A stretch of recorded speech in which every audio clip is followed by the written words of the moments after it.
Assalamualaikum warahmatullahi wabarakatuh. Selamat malam Ibu Latus dan teman-teman kelas A yang menyaksikan video ini. Perkenalkan, kami dari kelompok 8 yang pada kesempatan kali ini akan mempresentasikan hasil kerja kelompok kami, yaitu gangguan spektrum skizofrenia. Sebelumnya, izinkan saya memperkenalkan anggota kelompok 8. Yang pertama ada Abadina Uktiviwi dengan NIM G01210001. Kemudian ada saya, Ajeng Laila Tunisia dengan NIM G01211008. Dan Anissa Nurul Aziza dengan NIM G01210021. Selanjutnya kita akan masuk pada topik pembahasan yang akan kita bahas pada presentasi kali ini. Yang pertama ada definisi skizofrenia, yang kedua ada tahap-tahapan dalam perkembangan skizofrenia, yang ketiga ciri-ciri utama skizofrenia, yang keempat perspektif teoritis, yang kelima pendekatan penanganan skizofrenia, yang keenam gangguan lainnya dalam spektrum skizofrenia. Nah, kita akan masuk pada topik yang pertama nih teman-teman. Nah, pada topik pertama ini kita akan membahas tentang skizofrenia. Apa sih skizofrenia itu? Nah, skizofrenia adalah gangguan kronis yang melemahkan dan menyentuh setiap aspek kehidupan orang yang terpengaruh. Episode akut skizofrenia melibatkan perpecahan dengan realitas yang ditandai dengan gejala seperti delusi, halusinasi, pemikiran yang tidak logis, ucapan yang tidak jelas, dan perilaku yang aneh.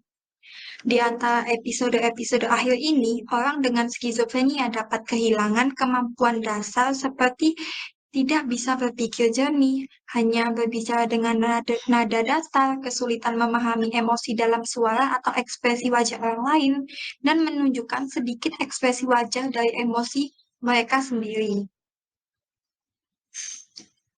Selanjutnya, kita masuk pada tahapan-tahapan perkembangan skizofrenia. Nah, skizofrenia umumnya berkembang pada rentang masa remaja akhir hingga masa dewasa awal. Dampak buruk dari skizofrenia ini pada awalnya bervariasi pada setiap orang yang mengalaminya. Terdapat beberapa fase tertentu mengenai perkembangan skizofrenia. Yang pertama ada fase prodromal atau prodrom. Nah, fase ini ditandai dengan gejala samar yang melibatkan pikiran yang tidak bisa atau persepsi abnormal, tetapi bukan delusi atau halusinasi, dan juga menghilangnya minat dalam aktivitas sosial. Kemudian kesulitan memenuhi tanggung jawab sehari-hari dan pelemahan fungsi kognitif yang melibatkan ingatan dan atensi, penggunaan bahasa, dan kemampuan merencanakan atau mengatur aktivitas seseorang. Nah, salah satu tanda awal dari prodromal adalah sering tidak memperhatikan penampilan. Seseorang bisa jadi tidak mandi secara teratur atau mengenakan pakaian yang sama secara berulang-ulang. Seiring waktu, perilaku seseorang semakin menjadi aneh. Terdapat penurunan performa kerja atau tugas sekolah. Bicaranya juga akan menjadi aneh dan bertele-tele. Kemudian fase residual. Nah, pada fase ini, perilaku mereka kembali ke fase prodromal. Perilaku psikotik yang mencolok tidak lagi terlihat.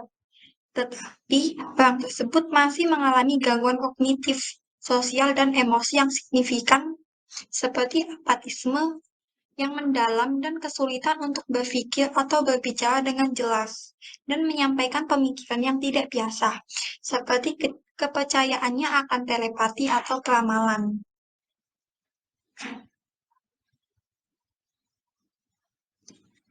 Selanjutnya kita akan masuk ke prevalensi skizofrenia. WHO memperkirakan bahwa sekitar 20 juta orang di seluruh dunia mengalami skizofrenia. Ini menurut pendapat Olson pada tahun 2001. Nah, pria memiliki risiko yang sedikit lebih tinggi untuk mengalami skizofrenia daripada wanita, dan juga cenderung mengembangkan gangguan ini di usia yang lebih muda. Usia puncak di mana gejala psikosis pertama kali muncul adalah di awal pertengahan umur 20-an untuk pria dan di akhir umur 20-an untuk wanita. Perbedaan gender ini membuat peneliti berspekulasi bahwa pria dan wanita cenderung mengembangkan bentuk skizofrenia yang berbeda. Mungkin skizofrenia mempengaruhi area otak yang berbeda pada wanita dan pria, yang dapat menjelaskan perbedaan bentuk atau ciri gangguan tersebut. Meskipun skizofrenia tampaknya terjadi universal di semua budaya, tahapan gangguan dan simptom utamanya bisa bervariasi dari satu budaya dengan budaya lainnya. Contohnya, halusinasi visual tampak menjadi yang paling umum ditemukan dalam beberapa budaya non-barat. Selain itu, tema yang ditunjukkan dalam delusi atau halusinasi seperti agama atau ras tertentu dan berbeda pada semua budaya. Kemudian kita akan membahas ciri-ciri utama skizofrenia. Nah, kriteria DSM untuk skizofrenia mengharuskan adanya perilaku psikotik.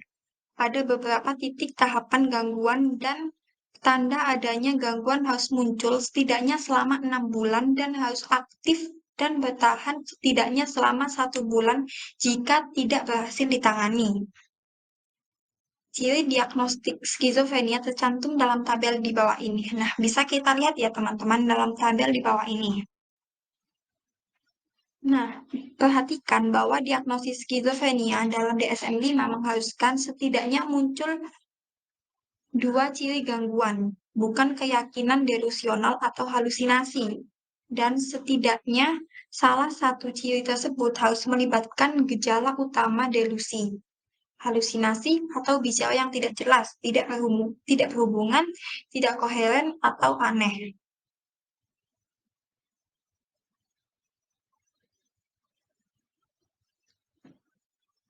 Skizofrenia dikaitkan dengan berbagai perilaku abnormal yang melibatkan berpikir, berbicara, tensi dan persepsi, emosi dan perilaku sukarela. Salah satu cara untuk mengkelompokkan ciri skizofrenia adalah dengan membedakan simptom positif dan negatif. Nah, simptom positif melibatkan perpisahan dengan realitas seperti yang ditunjukkan oleh munculnya halusinasi dan pemikiran delusional. Sementara itu, simptom negatif lebih kepada kemampuan individu untuk berfungsi dalam kehidupan sehari-hari, ditunjukkan dengan tidak adanya emosi, motivasi, kesenangan dalam aktivitas normal, serta mengisolasi diri dari sosial. Simptom negatif ini memberi dampak yang lebih besar daripada simptom positif, sebab cenderung bertahan dan kurang responsif terhadap penanganan berupa obat antipsikosis.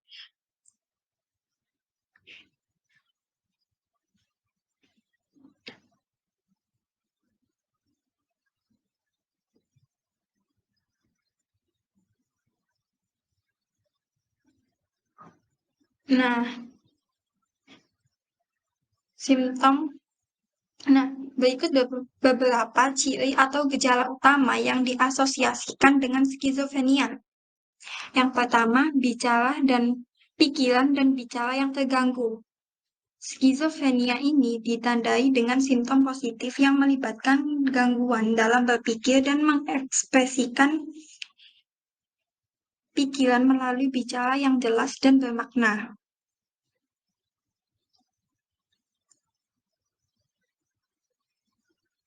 Isi pikiran yang menyimpang, delusi mewakili isi pikiran yang terganggu.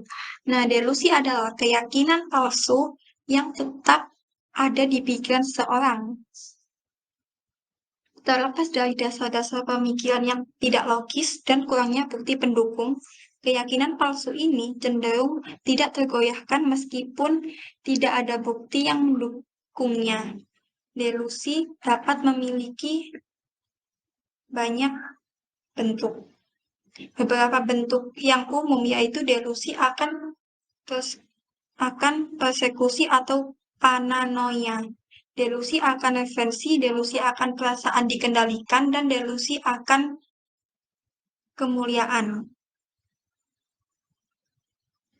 Delusi lain yang sering terjadi meliputi transmisi pikiran, yaitu mempercayai bahwa pikiran seseorang entah bagaimana caranya ditransmisikan ke dunia luar sehingga orang lain bisa mendengarkannya. Pesisipan pikiran yaitu mempercayai pikiran seseorang telah ditanamkan dalam pikiran orang lain melalui sumber eksternal, dan penarikan pikiran mempercayai bahwa pikiran telah dihilangkan dari pikiran seseorang. Yang kedua, defisiensi atensional. Orang dengan skizofrenia seringkali kesulitan untuk fokus pada stimulus yang relevan dengan kegiatan dan mengabaikan stimulus yang tidak relevan. Mereka juga berpotensi melakukan sesuatu yang abnormal. Mereka juga mudah terganggu dengan suara-suara di sekitarnya, sehingga sangat waspada terutama pada tahap awal gangguan ini. Selama episode akut, orang dengan gangguan skizofrenia dapat menerima banyak stimulus di sekitarnya sehingga sulit bagi mereka untuk memaknai lingkungannya. Selain sensitif pada suara, penderita skizofrenia juga mengalami gangguan gerak mata. Mereka sulit mengikuti target objek yang bergerak perlahan pada medan penglihatannya. Seringkali mata mereka justru tertinggal dari pergerakan target objeknya. Gangguan gerakan mata ini juga salah satu dampak cacatnya otak yang mengendalikan atensi. Namun, faktor genetik dari penderita skizofrenia juga memiliki andil dalam gangguan gerakan mata ini. Kemudian kita akan masuk pada gangguan persepsi. Di sini ada 3. Yang pertama, halusinasi. Halusinasi merupakan bentuk gangguan persepsi paling umum yang dialami oleh penderita skizofrenia. Adalah adanya persepsi sensoris yang dialami tanpa adanya stimulus eksternal. Halusinasi ini sangat sulit dibedakan dengan realitas dan dapat melibatkan berbagai indera, yaitu penglihatan, seperti visual, pengecapan, pendengaran, yaitu auditori, dan penciuman, yaitu olfaktori. Bentuk halusinasi yang paling sering dijumpai oleh penderita skizofrenia adalah halusinasi auditori, yaitu pendengaran. Penyebab dari halusinasi psikotik ini masih belum diketahui secara pasti, tetapi ada beberapa spekulasi untuk menanganinya. Gangguan senyawa otak dicurigai sebagai salah satu penyebabnya. Dopamin yang berlebihan diperkirakan dapat menimbulkan halusinasi. Selain itu, untuk halusinasi auditori mungkin saja merupakan perbincangan batin yang disuarakan sehingga mungkin juga dipengaruhi oleh kondisi atau perasaan penderita. Yang kedua, gangguan emosional. Gangguan emosional penderita skizofrenia dapat mempengaruhi respon emosional yang melibatkan simptom negatif, seperti hilangnya ekspresi emosi normal atau afek tumpul, yaitu afek datar. Nah, kita dapat melihat tidak adanya ekspresi emosi wajah atau suara pada orang yang menunjukkan afek datar. Selain itu, melibatkan simptom negatif penderita skizofrenia juga dapat menunjukkan simptom positif yang melibatkan efek berlebihan atau tidak sesuai. Mereka dapat tertawa tanpa alasan hingga terkekeh-kekeh mendengar kabar buruk. Yang ketiga, jenis pelemahan lainnya. Gangguan kehendak yang paling umum terjadi pada penderita skizofrenia dalam kondisi residual atau kronis. Simptom negatif ini dicirikan oleh hilangnya inisiatif untuk melakukan aktivitas dengan tujuan tertentu. Mereka mungkin tidak melaksanakan rencana dan kurang memiliki minat atau dorongan.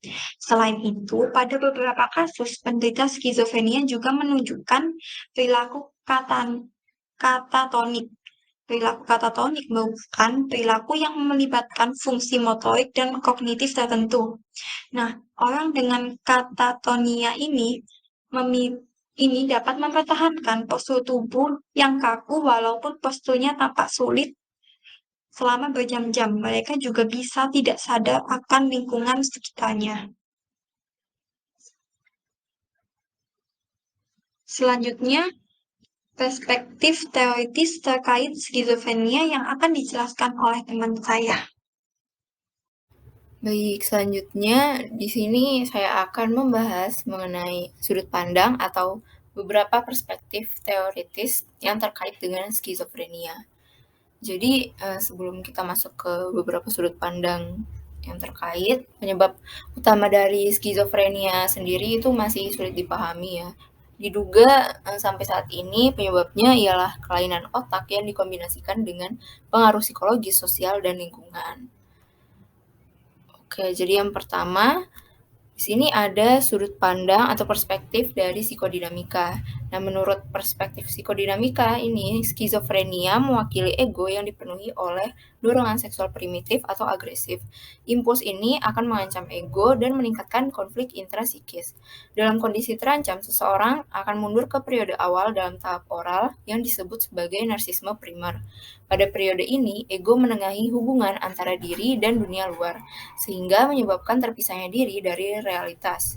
Dorongan dari id akan menyebabkan fantasi yang bisa disalahartikan sebagai kenyataan, sehingga dapat menimbulkan halusinasi dan delusi. Impuls primitif ini mungkin juga memberi beban yang berat yang diekspresikan dalam perilaku yang tidak pantas dan aneh secara sosial. Nah, di sini jadi juga ada salah satu pengikut dari Freud ya, yang bernama Harry Stack Sullivan. Beliau lebih menekankan bahwa hubungan ibu anak yang terganggu itu dapat membentuk tahapan penarikan diri ini dari orang lain pada anak. Interaksi yang diwarnai dengan kecemasan dan permusuhan dengan orang tua pada masa awal kanak-kanak dapat membuat anak berlindung di dunia fantasinya. Semakin anak menarik diri, maka semakin sedikit pula peluang untuk menumbuhkan kepercayaan pada orang lain dan keterampilan sosial yang diperlukan untuk membangun kedekatan. Hal ini dapat membuat ikatan sosial anak dengan orang lain itu akan menjadi lemah. Jika siklus ini terus berlangsung sampai masa remaja, di mana meningkatnya tuntutan sekolah dan hubungan pribadi, maka dapat membuat anak akan semakin dipenuhi dengan kecemasan dan kemudian menarik diri sepenuhnya ke dalam dunia fantasinya. Namun, pengkritik pandangan Freud ini menunjukkan bahwa perilaku skizofrenia dan kekanak-kanakan itu berbeda, sehingga skizofrenia tidak dapat dijelaskan dengan regresi. Psikoanalisis masih belum mampu menunjukkan bahwa pengalaman masa kecil atau pola keluarga seperti yang dihipotesiskan itu bisa menyebabkan skizofrenia. Baik, selanjutnya kita masuk ke perspektif pembelajaran. Kalau menurut perspektif pembelajaran, perkembangan beberapa perilaku skizofrenik itu bisa dipahami melalui asas pengkondisian dan pembelajaran observasional. Orang dengan skizofrenia itu akan belajar untuk menunjukkan perilaku aneh tertentu apabila perilaku tersebut cenderung lebih mendapatkan penguatan daripada perilaku normalnya. Nah, menurut teoretikus sosial kognitif, pemodelan perilaku skizofrenik itu bisa terjadi di dalam rumah sakit jiwa, di mana pasien mulai memodelkan dirinya seperti rekannya yang bertingkah aneh. Staf dari rumah sakit juga bisa memperkuat perilaku skizofrenik tersebut secara tidak sengaja dengan memberi perhatian lebih nih pada pasien yang berperilaku aneh. Beberapa jenis skizofrenia mungkin dapat juga dijelaskan dengan prinsip pemodelan dan pembelajaran, namun banyak orang yang menunjukkan pola perilaku skizofrenia tanpa pernah terpapar orang lain dengan skizofrenia. Bahkan, awal terjadinya pola perilaku skizofrenia itu akan cenderung menyebabkan seseorang mendapatkan penanganan rawat inap daripada menjadi akibat dari rawat inap itu sendiri. Selanjutnya, kita akan masuk ke perspektif biologis. Para peneliti itu telah mengemukakan bahwa faktor biologis juga memainkan peran yang penting nih teman-teman dalam perkembangan gangguan skizofrenia.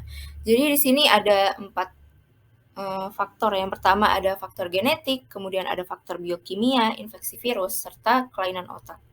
Jadi kita akan masuk ke faktor yang pertama terlebih dahulu, yaitu faktor genetik. Sejumlah literatur ini sudah menyatakan bahwa skizofrenia dapat diturunkan secara genetik. Terdapat studi keluarga, kembar, dan adopsi yang mengarahkan para peneliti untuk menyimpulkan bahwa predisposisi terhadap skizofrenia diturunkan secara genetik. Jadi di faktor genetik ini ada dari studi keluarga, studi kembar, studi adopsi, serta ada evaluasi data genetik. Yang pertama kita lihat terlebih dahulu ya dari studi keluarga. Studi ini menjelaskan bahwa kerabat para pasien skizofrenia memiliki risiko yang lebih tinggi dan akan semakin tinggi apabila hubungan kekerabatannya semakin dekat. Para pasien yang memiliki keluarga dengan riwayat skizofrenia memiliki lebih banyak simptom negatif dibanding pasien yang tidak memiliki keluarga dengan riwayat skizofrenia. Namun, para kerabat dengan kasus skizofrenik ini tidak hanya memiliki gen yang sama, tapi juga lingkungan dan pengalaman hidup yang sama. Oleh karena itu, pengaruh lingkungan juga tidak bisa diabaikan ya, teman-teman. Nah, selanjutnya ini ada studi kembar. Menurut Gottesman, McGavin, dan Farmer pada tahun 1987, pada kembar identik, jika salah satu mengalami skizofrenia, maka persentase skizofrenia pada kembaran yang satunya lagi atau yang lain, yaitu sebesar 44,30%. Nah, sedangkan pada kembar fraternal yaitu sebesar 12,08%. Nah, hal ini itu didukung dengan analisis oleh Fisher pada tahun 1971 yang mengatakan bahwa jika tingkat kesesuaian tersebut memang mencerminkan pengaruh genetik. Anak-anak dari orang yang non-skizofrenik yang mempunyai saudara kembar identik yang menderita skizofrenia akan beresiko tinggi terhadap gangguan tersebut. Pada kasus kembar identik, kembaran yang tidak menderita skizofrenia itu diasumsikan memiliki genotip skizofrenia, meskipun ini tuh nggak muncul ya secara behavioral gitu. Tapi mereka dapat mewariskan risiko tersebut kepada anak-anak mereka. Kemudian selanjutnya ada studi adopsi. Sebuah studi itu telah dilakukan terhadap 47 anak yang lahir antara tahun 1915 sampai 1945 dari ibu yang menderita skizofrenia. Namun sejak bayi diadopsi oleh orang tua angkat non-skizofrenik dengan menghilangkan pengaruh lingkungan yang menyimpang. Hasil dari studi tersebut menyatakan bahwa 16,6% atau sebanyak 5 orang dari keturunan para ibu yang menderita skizofrenia juga mendapatkan diagnosis yang sama. Anak-anak dari ibu yang menderita skizofrenia ini lebih rentan untuk didiagnosa lemah mental, psikotik, dan neurotik. Selanjutnya, yang terakhir ada evaluasi data genetik. Meningkatnya kerentanan akan skizofrenia itu dapat melibatkan kombinasi yang tidak menguntungkan dari variasi umum dari gen tertentu atau mungkin mutasi genetik atau cacat pada rangkaian gen tertentu. Selain itu, faktor genetik saja tidak sepenuhnya menentukan risiko seseorang akan terkena skizofrenia. Ada juga pengaruh dari lingkungan di dalamnya. Pandangan yang berkembang mengenai skizofrenia saat ini itu diwakili oleh model yang namanya model diatesis stres. Model diatesis stres ini menyatakan bahwa beberapa orang mewarisi predisposisi atau kerentanan untuk mengembangkan skizofrenia ketika menghadapi pengalaman hidup yang membuat stres. Contohnya, kombinasi dari cacat genetik atau variasi dalam gen tertentu dan pengalaman hidup yang membuat stres bisa menyebabkan perkembangan otak yang abnormal yang dapat meningkatkan risiko seseorang untuk mengembangkan skizofrenia di kemudian hari. Selain itu, terdapat pula keterbatasan dalam penelitian genetik dalam skizofrenia. Pertama, belum dapat diketahui pasti bagaimana predisposisi terhadap skizofrenia diturunkan. Yang kedua, karakteristik diatesis yang diturunkan secara genetik yang menyebabkan seseorang beresiko menderita skizofrenia ini masih belum dapat diketahui pula. Meskipun begitu, korelasi positif yang kuat antara hubungan kekerabatan secara genetik dan prevalensi skizofrenia tetap menjadi informasi yang kuat mengenai penyebab skizofrenia. Nah, selanjutnya kita masuk ke faktor yang selanjutnya nih, ada faktor biokimia. Jadi di faktor biokimia ini terdapat teori ya bahwa skizofrenia itu berhubungan dengan aktivitas berlebihan neurotransmitter dopamin. Nah, hal ini itu didasarkan pada pengetahuan bahwa obat-obatan yang efektif untuk menangani skizofrenia itu menurunkan aktivitas dopamin, dikarenakan struktur molekulnya yang sama dengan dopamin. Molekul-molekul obat antipsikotik itu memiliki kecocokan sehingga menghambat berbagai reseptor dopamin pasca sinaptik gitu. Jadi terdapat literatur juga mengenai amfetamin yang dapat mendukung teori-teori dopamin secara tidak langsung. Disebutkan di beberapa literatur tersebut bahwa amfetamin ini dapat menyebabkan suatu kondisi yang mirip dengan skizofrenia paranoid. Amfetamin menyebabkan pelepasan katekolamin atau yang termasuk norepinefrin dan dopamin ke dalam celah sinaptik dan mencegah aktivasinya. Maka dari itu diduga bahwa efek dari amfetamin merupakan akibat dari peningkatan dopamin karena obat-obatan antipsikotik itu adalah obat yang menyembuhkan psikotik amfetamin. Namun peneliti setelahnya mengemukakan hipotesis bahwa bukan kadar dari dopamin yang menjadi faktor penyebab dari skizofrenia, melainkan dopamin itu sendirilah yang menjadi pusat dari gangguan tersebut. Hal ini diperkuat oleh studi terhadap otak para pasien skizofrenia pasca kematian.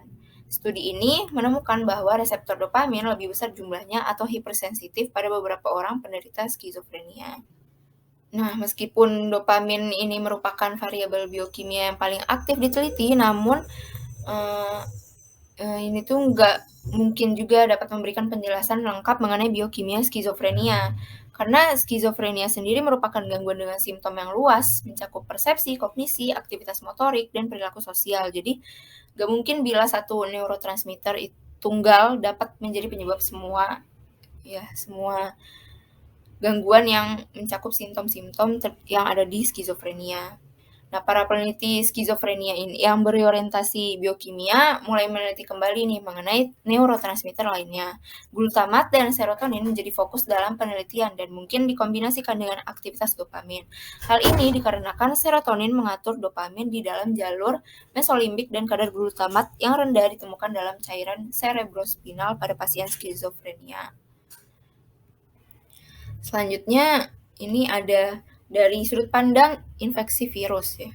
Terdapat beberapa hubungan antara infeksi pranatal dan berkembangnya skizofrenia di kemudian hari.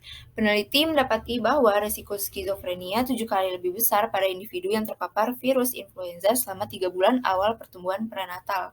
Jika hubungan tersebut dikonfirmasi oleh temuan lainnya, ini akan menunjukkan bahwa perantara virus bisa mempengaruhi otak yang sedang berkembang di tahap awal pertumbuhan pranatal.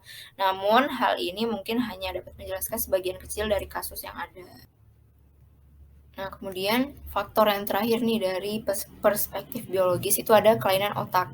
Pemindahan pada otak penderita skizofrenia menunjukkan abnormalitas nih teman-teman. Temuan yang paling menonjol dari kelainan struktur otak pada pasien skizofrenia itu adalah hilangnya jaringan otak atau substansi kelabu. Tanda yang paling jelas dari rusaknya jaringan otak ialah adanya ventricle atau ruang yang berongga di otak yang membesar secara tidak normal. Pada pasien skizofrenia, otak bisa saja rusak atau gagal tumbuh secara normal selama pertumbuhan prenatal karena pengaruh faktor genetik atau lingkungan, misalnya infeksi virus, nutrisi janin yang tidak memadai, dan bisa juga karena trauma atau komplikasi kelahiran. Namun, nggak semua kasus skizofrenia itu melibatkan kerusakan struktural pada jaringan otak. Ada beberapa kasus dengan penyebab yang berbeda gitu. Nah, pemindahan otak pada pasien skizofrenia juga menunjukkan adanya fungsi abnormal dan hilangnya jaringan otak di korteks prefrontal otak. Peneliti percaya bahwa kelainan pada korteks prefrontal itu sebagian besar mungkin memiliki asal mula genetik. Korteks prefrontal adalah pusat berpikir, perencanaan, dan pengorganisasian otak yang membuatnya sering disebut pusat eksekutif otak.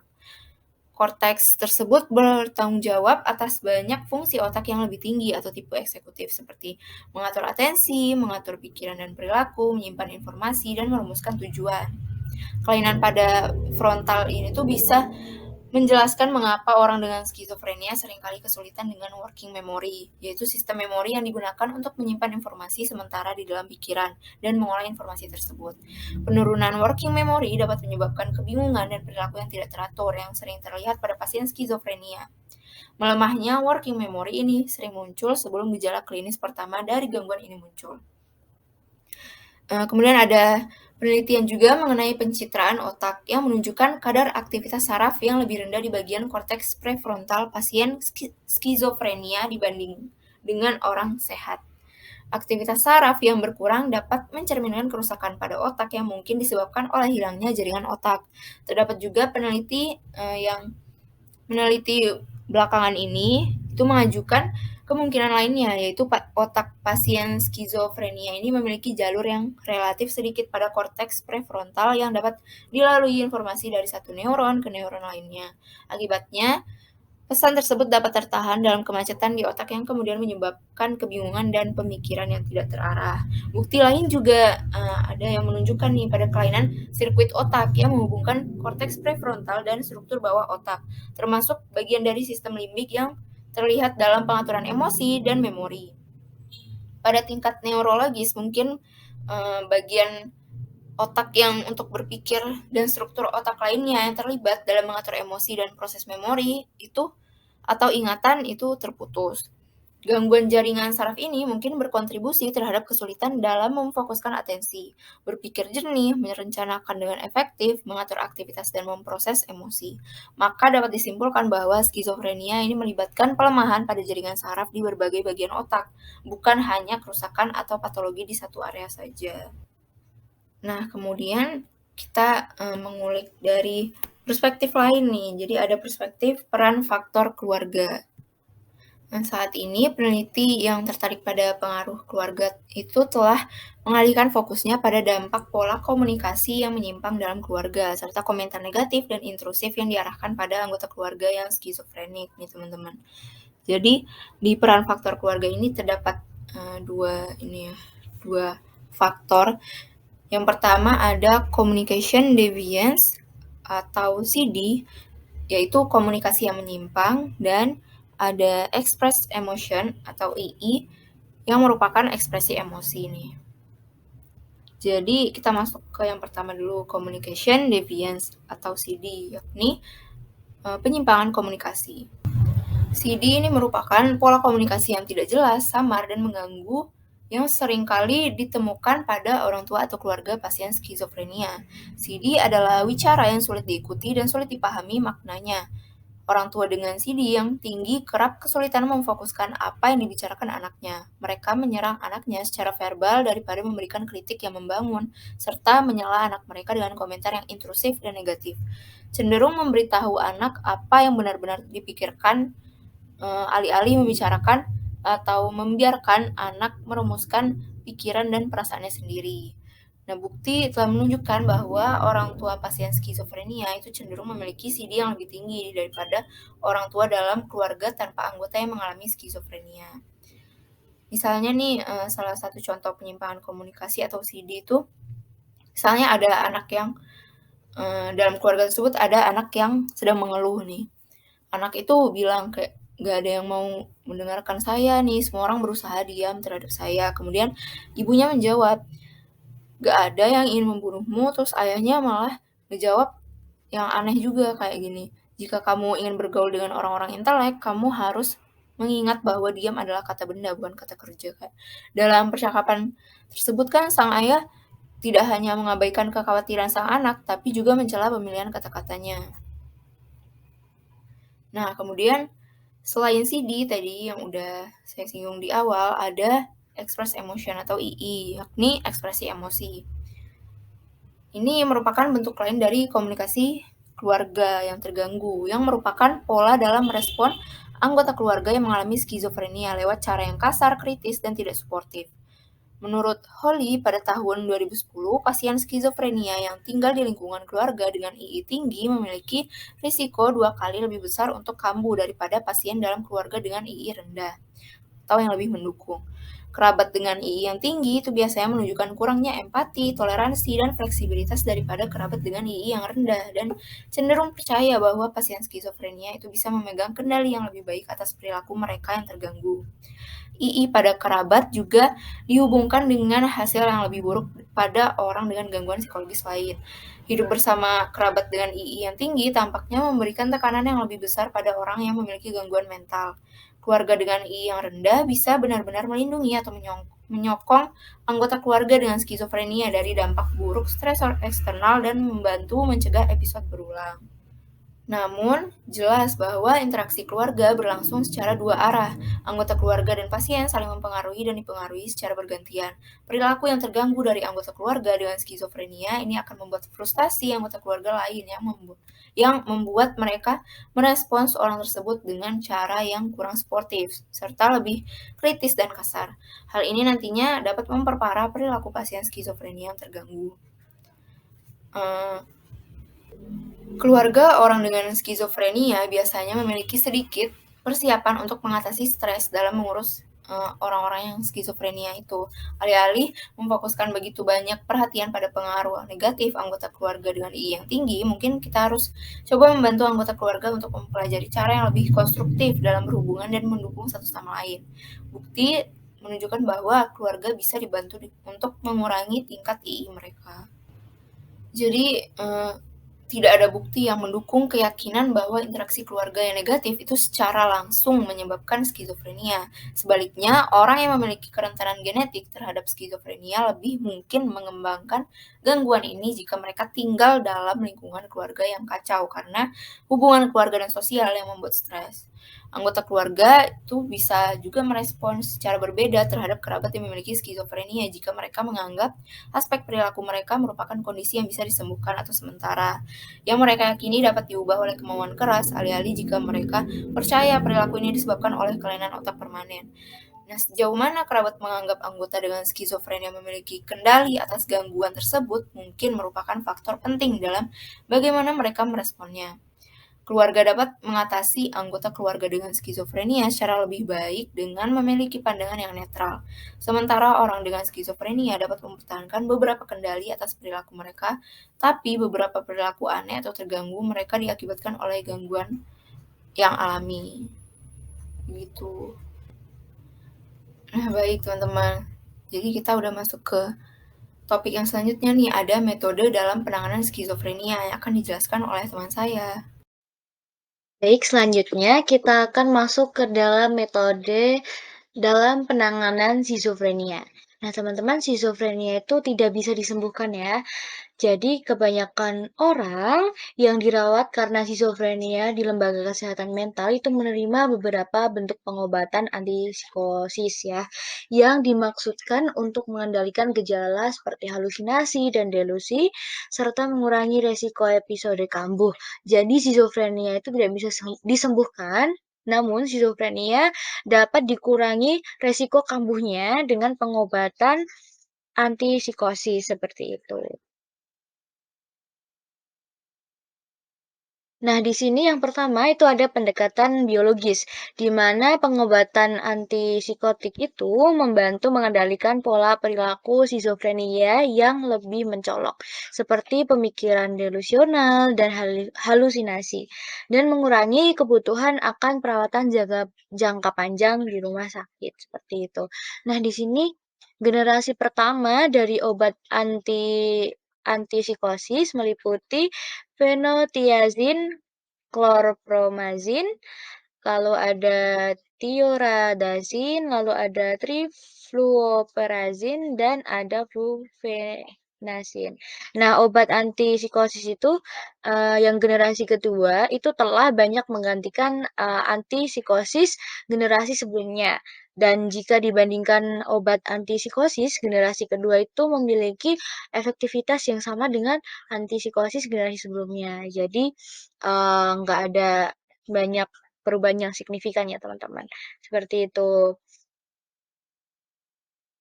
Nah, obat antipsikotis itu kerjanya dapat menghambat reseptor di otak yang mengurangi aktivitas dopamin di otak. Nah, dan hal itu dapat membantu mengatasi simptom yang lebih jelas ya seperti halusinasi dan delusi. Nah, efektivitas obat antipsikosis itu telah berulang kali ditunjukkan dalam penelitian double blind ya dengan placebo terkontrol. Nah, meskipun demikian obat ini tidak membantu semua pasien yang skizofrenia, teman-teman. Dan skizofrenia dan kambuh bisa dan memang terjadi pada pasien yang bahkan terus mengonsumsi obat-obatan seperti itu.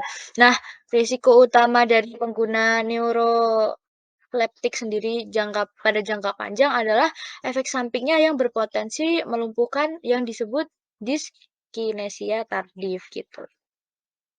Nah, diskinesia tardif itu sendiri memiliki bentuk yang bermacam-macam gitu ya. Bentuk yang paling umum itu adalah kedipan mata, jadi kayak kedutan gitu ya. Nah, tanda umum dari gangguan ini tuh meliputi gerakan mengunyah dan mata yang tidak disengaja gitu. Nah, tiba-tiba aja tuh melakukan gerakan mengunyah dan, eee, kedipan mata yang nggak disengaja gitu. Lalu ada mengecap dan mengerutkan bibir, wajah yang meringis, dan, gerakan tak sadar dari tungkai dan batang tubuh. Nah, dalam beberapa kasus, gangguan pergerakan begitu parah itu sehingga pasien dapat sampai ya kesulitan dalam bernafas, berbicara, atau makan gitu. Nah, dalam banyak kasus juga gangguan ini bertahan bahkan saat pengobatan neuroleptik itu dihentikan, teman-teman. Seperti itu. Nah, baik kita lanjut ke pendekatan sosiokultural dalam penanganan. Nah, di sini ada suatu penelitian ya antara orang asing dan Hispanik dengan orang Eropa Amerika terhadap dosis obat psikosis yang mengungkapkan bahwa orang Asia dan Hispanik itu membutuhkan dosis obat psikosis yang lebih rendah daripada orang Eropa Amerika dan orang Asia cenderung mengalami lebih banyak efek samping walaupun dosis yang diberikan tuh sama gitu. Nah, untuk menjaga hubungan antara orang skizofrenia dan keluarga, tentunya masyarakat juga yang lebih luas adalah bagian dari tradisi budaya di banyak kebudayaan Asia. Begitu pula di belahan dunia lainnya seperti Afrika gitu. Nah, orang yang menderita penyakit mental serius di Tiongkok, contohnya, itu tetap memiliki hubungan yang suportif, yang kuat dengan keluarga dan tempat kerja mereka, yang membantu meningkatkan peluang mereka untuk kembali ke kehidupan masyarakat. Menurut Lee Berlin pada tahun 1904. Nah, di pusat pengobatan tradisional untuk menangani skizofrenia di Afrika, dukungan kuat yang diterima pasien dari keluarga dan anggota masyarakat mereka bersama dengan gaya hidup yang berpusat pada masyarakat merupakan unsur penting dari penanganan yang berhasil seperti itu. Nah, jadi ada beberapa negara yang pastinya masih aware dengan orang-orang di sekitarnya yang menderita skizofrenia seperti itu, teman-teman. Ya, nah yang di sini ada terapi berbasis pembelajaran. Nah, telah terbukti ya bahwa intervensi berbasis pembelajaran secara efektif dapat mengubah perilaku skizofrenia dan membantu orang dengan gangguan skizofrenia ini agar dapat menyelesaikan dirinya dalam masyarakat seperti itu. Nah, metode terapi yang berbasis pembelajaran adalah bagi berikut. Yang pertama ada penguatan selektif perilaku, di mana seperti memberi perhatian untuk perilaku yang pantas dan menghilangkan verbalisasi yang aneh melalui penarikan perhatian gitu.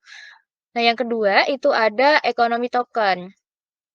Dalam ekonomi token ini ada pemberian imbalan atau penghargaan atas perilaku yang sesuai dengan token kepada individu yang berada di ruang rawat inap gitu. Diberi apresiasi seperti itu ya teman-teman. Nah, akan tetapi metode ini tuh sudah tidak lagi diminati oleh rumah sakit jiwa karena memerlukan banyak waktu dan banyak sumber daya manusia juga seperti itu. Nah, yang ketiga itu ada pelatihan keterampilan sosial. Nah, di mana klien akan diajari keterampilan berbincang atau berbicara dan perilaku sosial lainnya yang pantas melalui pelatihan, pemodelan, latihan perilaku, dan umpan balik seperti itu. Nah, hal ini tuh bertujuan untuk membantu orang dengan skizofrenia dapat meningkatkan fungsi sosial dan tingkat fungsi sosialnya. Nah, model dasar dari pelatihan keterampilan sosial adalah dengan menggabungkan latihan permainan, peran dalam format kelompok, atau menjaga percakapan dengan kenalan baru serta menerima umpan balik dan penguatan dari terapis dan anggota kelompok lainnya, seperti itu. Nah, ada juga nih terapi kognitif.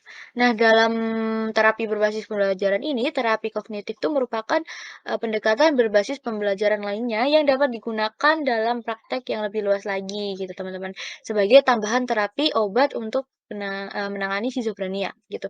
Nah, fokus pada modal penanganan terapi kognitif perilaku itu dalam membantu pasien skizofrenia itu mengembangkan kemampuan adaptif di kehidupannya.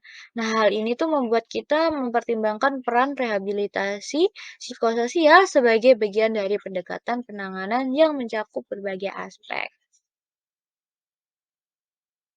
Nah, kita lanjut nih ke rehabilitasi psikososial. Nah, di sini ada banyak kesulitan ya untuk menjalankan fungsi dan peran sosial serta pekerjaan yang bergantung pada kemampuan kognisi menjadikan seorang dengan skizofrenia itu mengalami keterbatasan kemampuan untuk menyesuaikan diri dalam lingkungan masyarakat.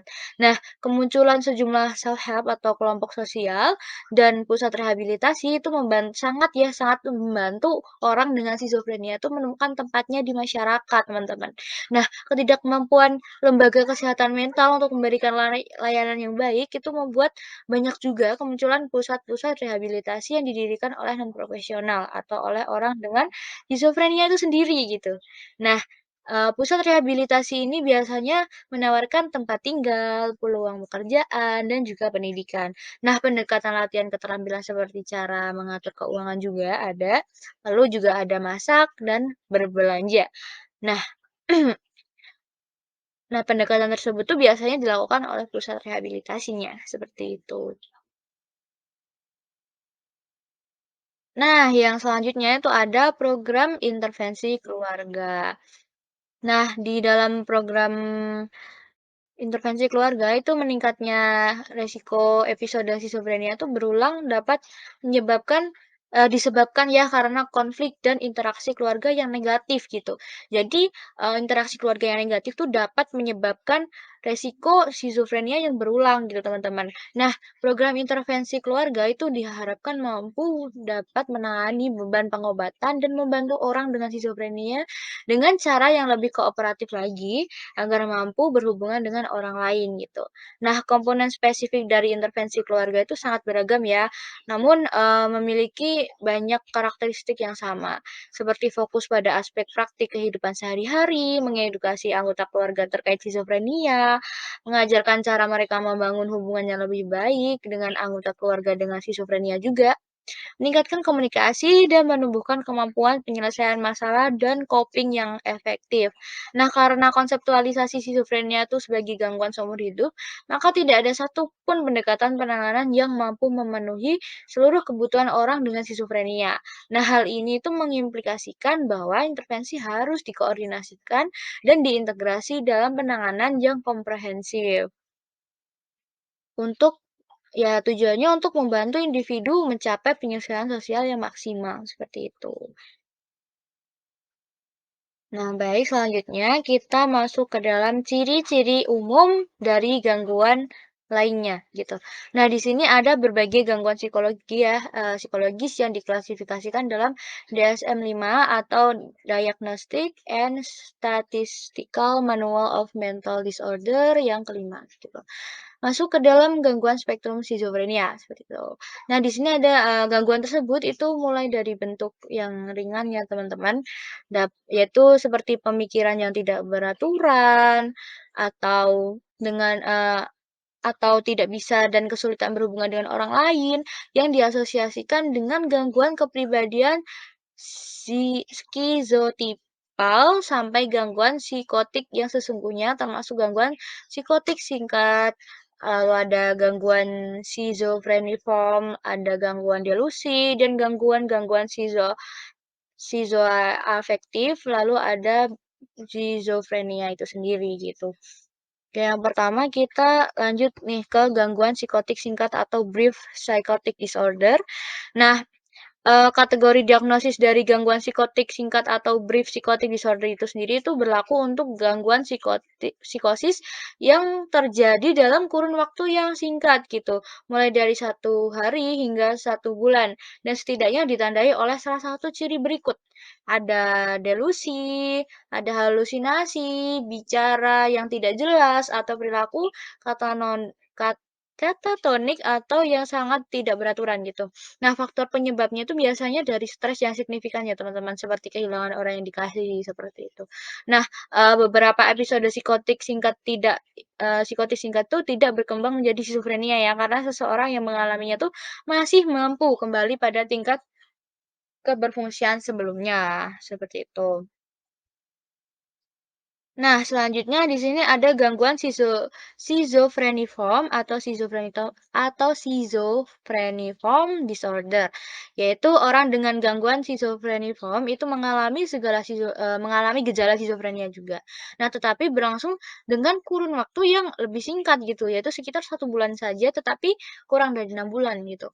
Nah, sehingga belum dapat didiagnosis sebagai schizophrenia.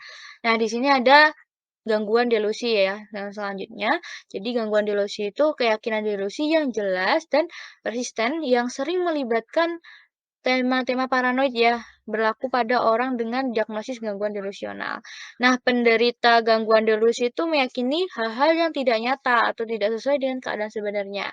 Nah, keyakinan delusional yang dimiliki itu mungkin aneh ya, tapi seperti contohnya itu seperti ada alien yang menanamkan elektroda di kepala mereka gitu. Namun bisa juga berupa hal yang tampak masuk akal gitu, seperti keyakinan tidak berdasar mengenai perselingkuhan pasangan gitu. Nah, delusi itu bisa hilang sepenuhnya dalam periode tertentu dan kemudian muncul kembali, namun terkadang bisa hilang secara permanen gitu. Nah, untuk gangguan delusi sendiri itu berbeda ya dengan skizofrenia, walaupun orang dengan skizofrenia tuh sering juga terjadi delusi, tapi gangguan delusi ini berbeda ya dengan skizofrenia. Nah, hal ini tuh dikarenakan orang dengan gangguan delusional itu tidak menunjukkan kebingungan atau pikiran yang acak-acakan. Bila terjadi halusinasinya tuh tidak menonjol gitu. Dan mungkin delusi itu sendiri itu menjadi satu-satunya tanda abnormalitas yang terlihat. Sedangkan pada orang dengan gangguan skizofrenia, delusi tertanam pada pikiran, persepsi, dan perilaku terganggu yang lebih luas lagi gitu. Nah, yang selanjutnya itu ada gangguan skizoafektif. Nah, gangguan skizoafektif sendiri itu merupakan perilaku psikotik di mana seseorang mengalami gangguan gejala skizofrenia, misalnya delusi dan halusinasi. Nah, dan gejala gangguan suasana hati juga, yaitu mood mayor atau episode depresi mayor atau episode mania. Namun, yang membedakan gangguan skizoafektif dengan gangguan mood dengan ciri psikotik adalah pada beberapa titik tahapan gangguan skizoafektif. Nah, delusi atau halusinasi pasti terjadi ya selama periode setidaknya 2 minggu tanpa adanya gangguan mood mayor gitu. Nah, tampaknya gangguan skizoafektif itu dengan gangguan skizofrenia itu mempunyai hubungan genetik yang sama, teman-teman. Nah, hal ini itu ditunjukkan dengan gangguan skizoafektif cenderung mengikuti tahapan kronis yang ditandai dengan kesulitan persisten dalam menyesuaikan diri dengan tuntunan kehidupan orang dewasa dan seringkali merespon obat-obatan antipsikosis sama seperti skizofrenia juga, seperti itu. Baik, selanjutnya kita masuk ke dalam film mengenai schizophrenia yang berjudul A Beautiful Mind. Film A Beautiful Mind sendiri itu mengisahkan seorang matematikawan yang bernama Jonas. Nah, Jonas ini adalah peraih Nobel dalam bagian ilmu ekonomi pada tahun 1994. Nah, dia adalah seorang matematikawan jenius, tapi tak simpatik dan lebih kurang apatis gitu. Nah, dimulai tahun 1947 ketika dia bersekolah di perguruan tinggi Princeton dengan mendapat beasiswa Carnegie. Nah, Jonas ini merupakan mahasiswa yang unik, teman-teman. Beliau tidak menyukai perkuliahan dan suka membolos karena menurutnya berkuliah itu hanya membuang waktu saja dan mengekang kreativitas seseorang dan hanya menciptakan otak menjadi tumpul gitu. Nah sendiri itu lebih suka berupaya bisa secara otodidak gitu. Nah, secara otodidak memahami dan memecahkan dinamika pergerakan natural itu melewati pemikirannya sendiri yang sangat kreatif gitu. Nas lebih banyak meluangkan, saat di luar kelas demi mendapatkan ide orisinil sebagai, meraih gelar doktornya. Kemudian dia sukses diterima di pusat penelitian bergengsi Wheeler Defense Lab di MIT gitu. Nah, di pautan Sisinas yang mengidap penyakit gangguan jiwa skizofrenia, yaitu suatu gangguan jiwa yang, penderitanya itu tidak dapat membedakan selang halusinasi dan kenyataan. Sebenarnya penyakitnya tersebut sudah diteritanya sejak dia berada di Princeton gitu. Namun semakin parah ketika beliau mengajar di MIT. Hidup Nas itu mulai berubah ketika beliau dimohon Pentagon memecahkan kode rahasia yang dikirim tentang Soviet.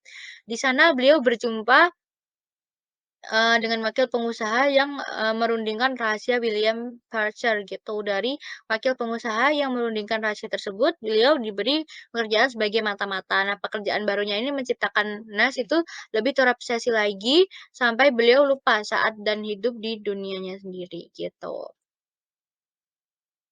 Nah, dari sini ada beberapa simptom yang terlihat di beberapa scan film. Yang pertama itu ada Nas berkata, "Jadi apakah aku sekarang mata-mata?" Dirinya itu meyakini bahwa dirinya itu seorang mata-mata sungguhan dari operasi militer yang dipimpin oleh William Parcher.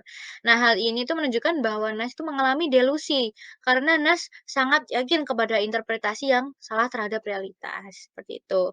Nah, dari simptom yang lain di sini ada scan di mana Nas itu berteriak, Carles mereka Rusia," gitu kayak, seakan-akan, si Nas ini melihat tentara Rusia atau melihat orang-orang Rusia. Teriak Nas meminta tolong pada Carles ya. Padahal orang yang sedang mencoba menangkap tubuh Nas itu adalah Dokter Moran atau seorang psikiater dan, 2 anak buahnya yang sedang mencoba menjemput Nas untuk dibawa ke rumah sakit jiwa. Hal ini tuh menunjukkan Nas mengalami paranoid, yaitu suatu gangguan mental yang ditandai dengan munculnya rasa takut atau curiga yang berlebihan. Nah, di sini ada scan di mana, Dokter Rosen itu mengatakan bahwa Nas itu, bahwa teori Dazin itu memerlukan waktu sebentar sampai berkurang efek berlangsungnya dalam tubuh gitu. Jadi di sini seperti yang kita pelajari di awal ya teman-teman tentang pendekatan biologis pencegahan skizofrenia, penanganan bukan pencegahan, mohon maaf, penanganan skizofrenia yaitu menggunakan obat tiroidazin di mana itu adalah salah satu dari obat antipsikosis generasi kedua, seperti itu.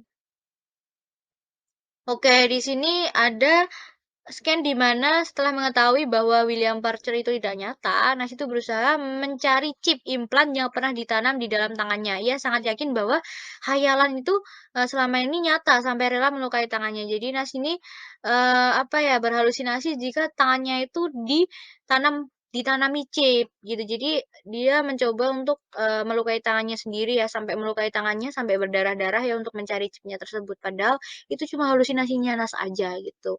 Nah, selanjutnya di sini ada scan, Alicia atau istri Nas itu menemani Nas, ketika melakukan konseling dengan Dokter Moran, menunjukkan bahwa hubungan suportif dari keluarga, dengan anggota keluarga yang mengalami skizofrenia. Di sini kita juga tadi mempelajarinya ya dalam, apa ya, dalam penanganan skizofrenia, yaitu tentang program intervensi keluarga. Nah, di sini, istri Nas ini sangat mendukung Nas dengan sepenuh hati ya, mendampingi walaupun Nas ini juga, mengalami skizofrenia gitu. Oke, nah selanjutnya di sini ada Nas itu sedang berdiskusi kelompok dengan mahasiswa di perpustakaan kampus, penerima lingkungan sosial terhadap orang dengan skizofrenia, membantu meningkatkan fungsi sosial mereka agar mampu diterima oleh masyarakat. Nah, ini tadi juga kita pelajari ya teman-teman di materi sebelumnya, yaitu tentang penanganan skizofrenia yang rehabilitasi psikososial gitu. Nah, di mana, di sini adalah pusat rehabilitasi ini, dibentuk langsung ya, oleh non-profesional atau oleh orang dengan skizofrenia itu sendiri, di mana itu yang ini Nas ya yang membentuk diskusi kelompok, di mana Nas ini juga penderita skizofrenia, seperti itu. Nah, di sini ada referensi yang kita gunakan untuk menyusun presentasi kita pada hari ini, seperti itu. Nah, terima kasih kepada Bulatus dan teman-teman semuanya yang sudah mendengarkan, yang sudah menyimak dan sudah hadir dalam presentasi kita pada hari ini. Jika ada pertanyaan, dipersilahkan. Terima kasih.